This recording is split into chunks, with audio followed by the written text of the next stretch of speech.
दोस्तों आज आपके सामने खड़ी है एक बहुत ही famous compact sedan Maruti desire.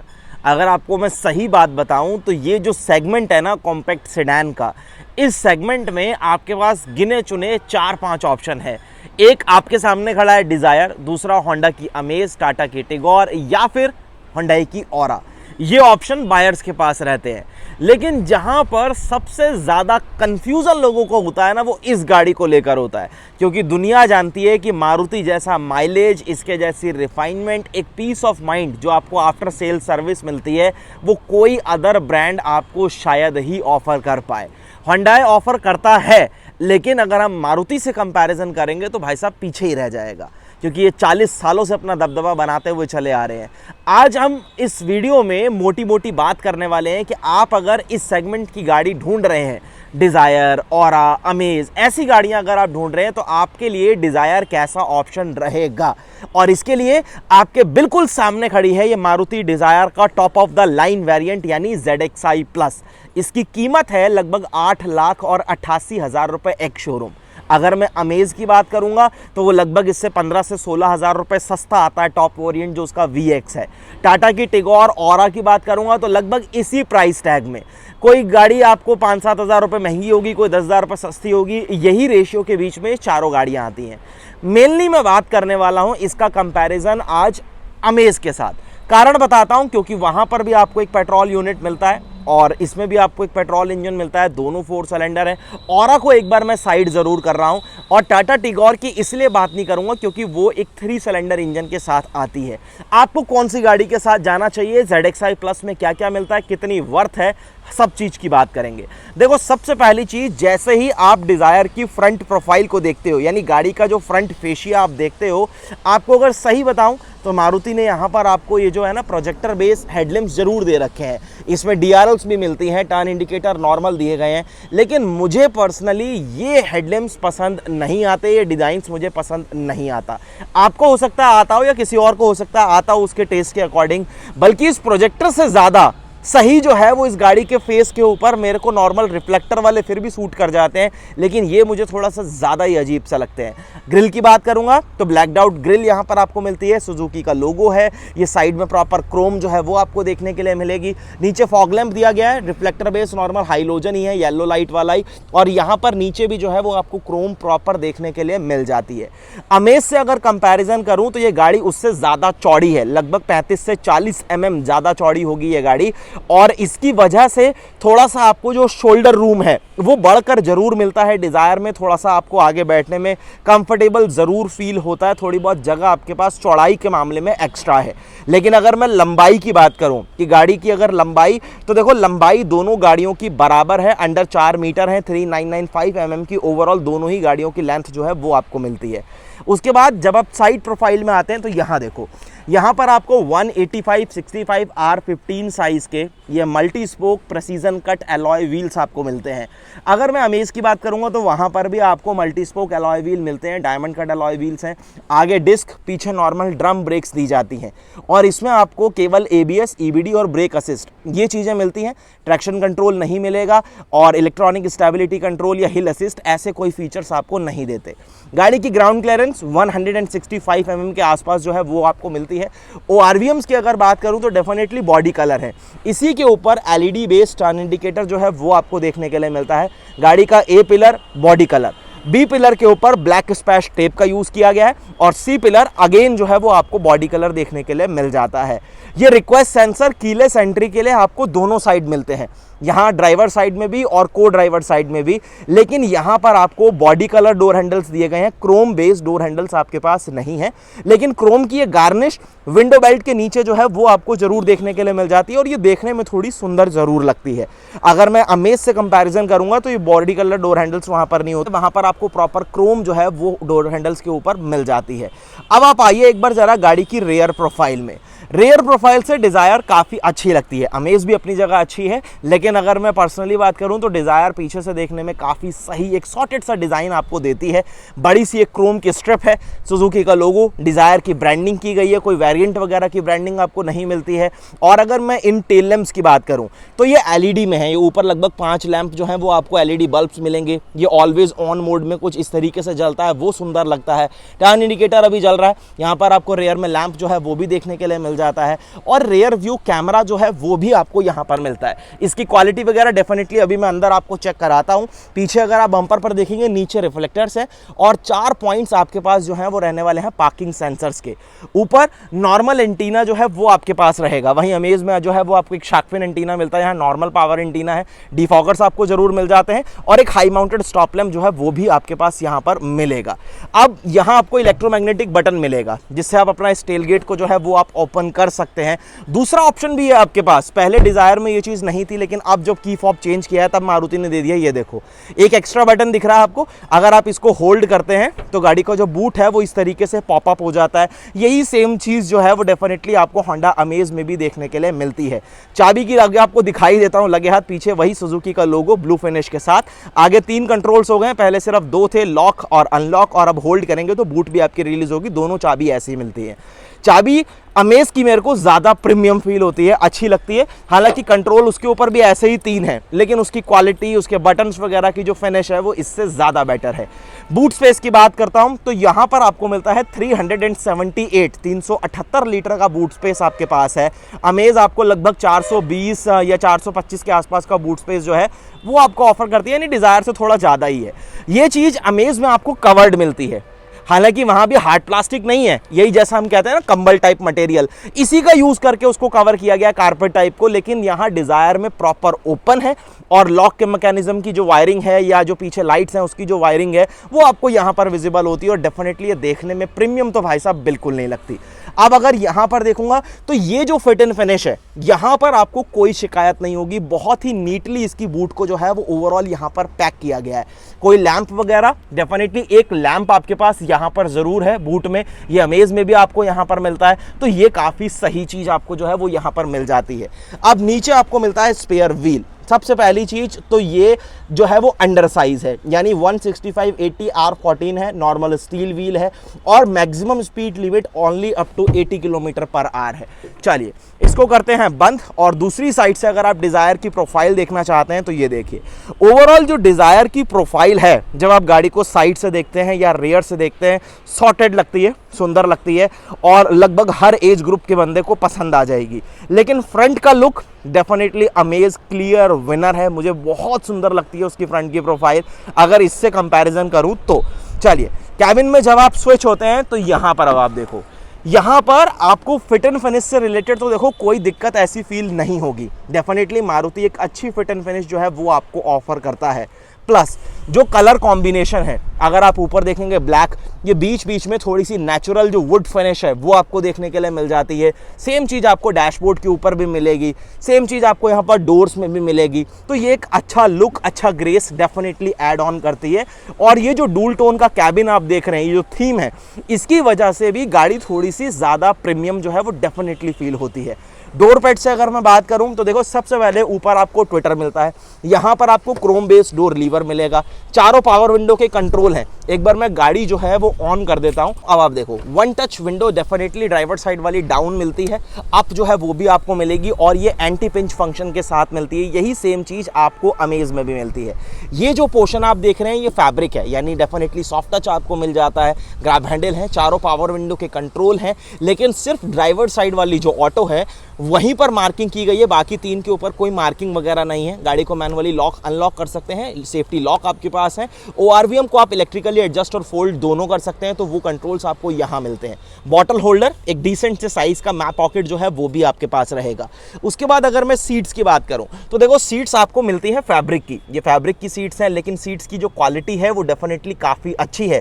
लेकिन सेगमेंट में सबसे शानदार सीट्स आपको होंडा अमेज की फील होती है। यहाँ आपको हाइट एडजस्टमेंट जो है वो डेफिनेटली मिलता है, सब मैनुअली एडजस्टेबल है। उसके बाद यहाँ पर आप देखेंगे तो हेडलाइट लेवलर आपको मिल जाता है, इधर क्रोम का रिंग है, और यहीं पर आपको engine start and stop button जो है वो डेफिनेटली देखने के लिए मिलेगा।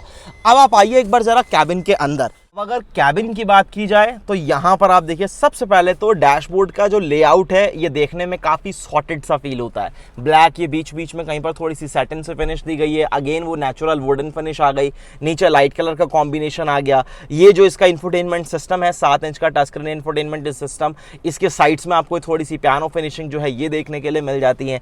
ओवरऑल जो है वो कैबिन काफ़ी सॉर्टेड सा फील होगा। स्टीयरिंग व्हील की अगर बात करूँ तो देखिए, फ्लैट बॉटम है, 3 स्पोक का स्टीयरिंग व्हील है, SRS एयर बैग, को ड्राइवर साइड में एक एयर बैग, यानी टोटल 2 ही एयर बैग्स जो हैं वो आपको इसमें मिलते हैं। और यही चीज आपको अमेज या टाटा टिगोर या इन सब गाड़ियों में भी मिलती है।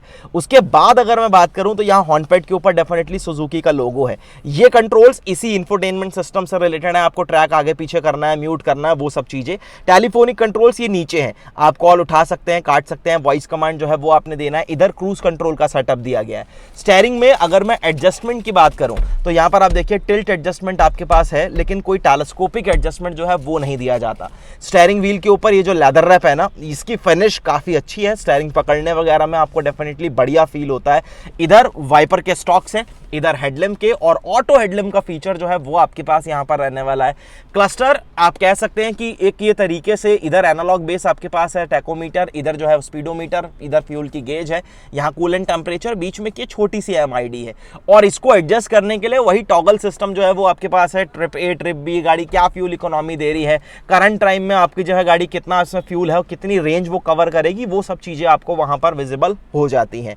अब इस इंफोटेनमेंट सिस्टम की बात करो तो देखो, ये जो इंफोटेनमेंट सिस्टम है हमने मारुति की बहुत सारी गाड़ियों में देखा है। अभी तक ऑलमोस्ट सभी में यही चीज आती थी, अब जरूर अपग्रेड किया है मारुति ने, लेकिन डिजायर के साथ वही चीज कंटिन्यू है। यहां पर आपको वायरलेस एंड्रॉइड ऑटो या एप्पल कारप्ले नहीं मिलता। उसके लिए आपको नीचे यहाँ पोर्ट्स दिए गए हैं और आपको यहीं से जो है अपने फोन को कनेक्ट करना पड़ता है, तभी आप उसे यूज कर सकते हैं। लेकिन कनेक्टिविटी से रिलेटेड कोई इशू नहीं है। साथ में ही इसके जो टच रिस्पॉन्सेज हैं वो बढ़िया काम करते हैं, उससे रिलेटेड भी ऐसा कोई लैग या कोई बहुत बड़ी दिक्कत जो है वो आपको फील नहीं होती। काम के लगभग आपके सारे फीचर्स जो है वो आपको यहाँ पर मिलते हैं। थोड़ा बहुत आप इसको अपने यूज के हिसाब से कस्टमाइज भी कर सकते हैं। साइड में अगर आप देखेंगे, ये प्रॉपर जो है ग्लॉसी सी फिनिश है और यहाँ पर आपको टच बेस शॉर्टकट्स जो है वो मिलते हैं।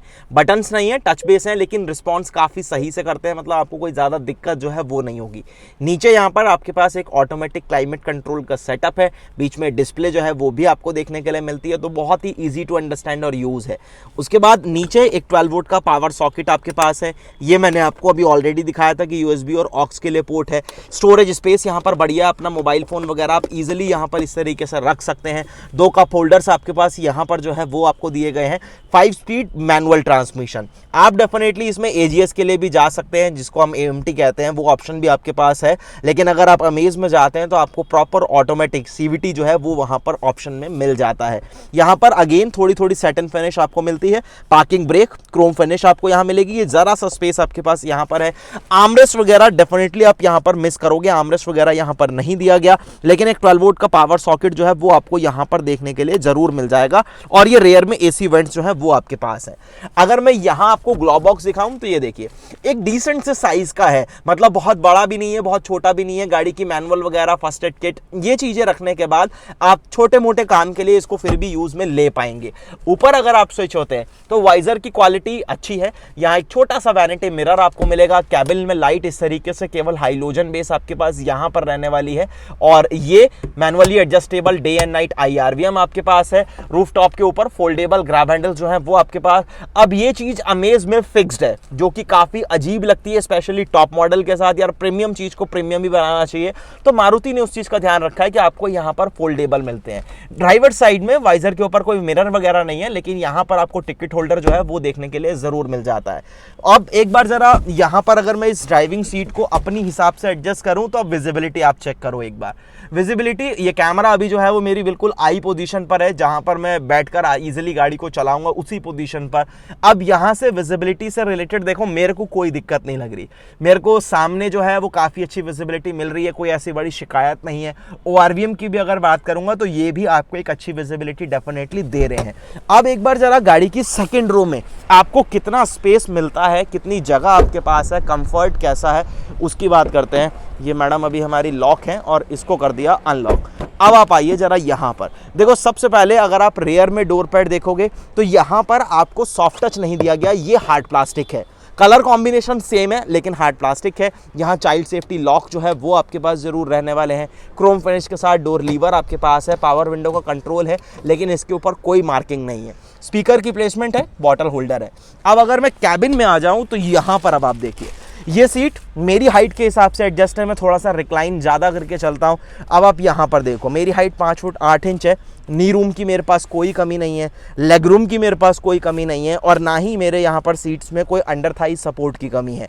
हाँ, अगर मैं अमेज से कंपैरिजन करूँगा तो डेफिनेटली उसकी सीट्स आपको थोड़ी इससे ज़्यादा कंफर्टेबल फील होंगी, ज़्यादा अच्छी आपको यहाँ पर बैठने में फील होगा। लेकिन डिज़ायर की सीट्स बुरी नहीं है। 19-20 का फ़र्क ज़रूर आपको यहाँ पर पता लग जाएगा।